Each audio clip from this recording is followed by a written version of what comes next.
I just want to recap in case you missed our first segment when we were talking about the tariffs. Now, if you haven't heard, the 25% tariff on Mexico is on hold for a month because President Trump talked to the president of Mexico. But you had said something, Gee, and I want you to repeat it because you got people all worked up. I said that if you are blaming your financial situation as being bad on the Biden administration, then basically you're essentially saying that you have no control over your future and that Donald Trump specifically is going to be the reason why things get better for you. To which I'm telling you the same thing I say in my house. You better look in the mirror and you better start looking at you. I'm sorry if I want people to start be more accountable. I'm sorry if I'm telling you that you don't have anything, if you're struggling financially, you don't have anything specifically to say about how the Biden administration harmed you. And the reason why I'm saying that, because if you want to talk about economically and what has happened the past 4 years, all of the people that are in the top 10%, their portfolios are doing extremely well. Mm-hmm. Inflation did get bad since 2022. And we had the pandemic. But there was a decrease in that, right?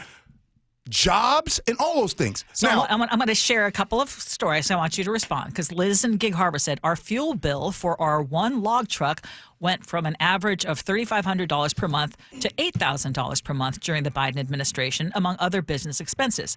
And then 253 texted in and said, I'm retired and on fixed income. Under Biden and Inslee, my property taxes doubled and I live in a small one-story house. Okay, I want to talk about that. Let's go fuel. They live in the state of Washington. Was that Biden or was that Inslee? Well, Inslee with yes. Okay. The next one was about being on a fixed income.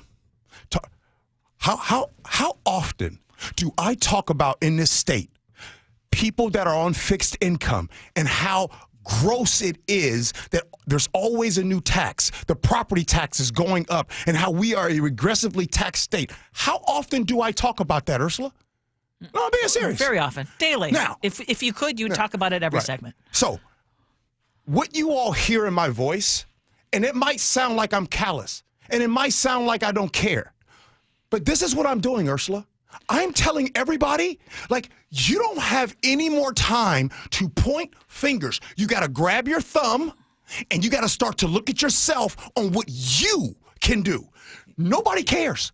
Crying falls on deaf ears. Yeah. I'm sorry. Well, and then so could the same thing be said with now these tariffs that we're talking about, because we're talking about everything from avocado to gas prices to car prices and all these different things.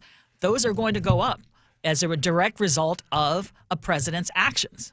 He told the country he was going to do this, and 60% of the country voted and said, yes, we want you. It's not 60%. We got to get that out. Okay. 2 million voters more than voted for, a little over 2 million voters than Kamala Harris. It's not 60%.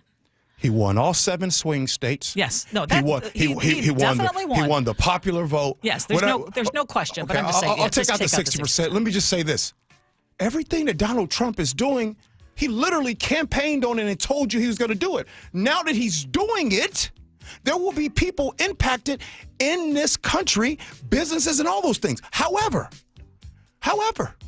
You cannot sit back and be like, I'm going to wait for Donald Trump to either make or break my life. Mm-hmm. You can't do that. Hey, Richard texted in and says, why are Democrats unable to explain to people that the inflation was the result of the pandemic? Infusing the economy with lots of money was a bipartisan program, and supply chain issues had nothing to do with government policies.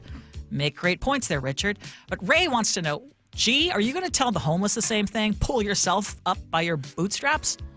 I'm gonna tell people, no, not, I don't want to talk to the homeless. I want to talk to the people who are on the brink of homelessness. People that are struggling, getting by paycheck to paycheck. Here's my message to you, and if you're in my family, to anybody else. You better get up and go. Nobody cares.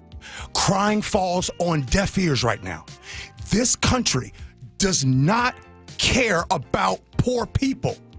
253 wants to know if you're basically saying you're a victim blamer. End of story. He says, I thought he was a man of the people. Are you still a man of the people? I'm still a man of the people, but I cannot sit back and sit here and sugarcoat this. I can't sit back and tell you, oh my goodness, this is going on with the federal government, and oh my goodness, what you're going to hear from me is you're going to hear the straight up truth and how I live my life. And so if I'm going to talk about this in my house, how come I can't talk about this with the people?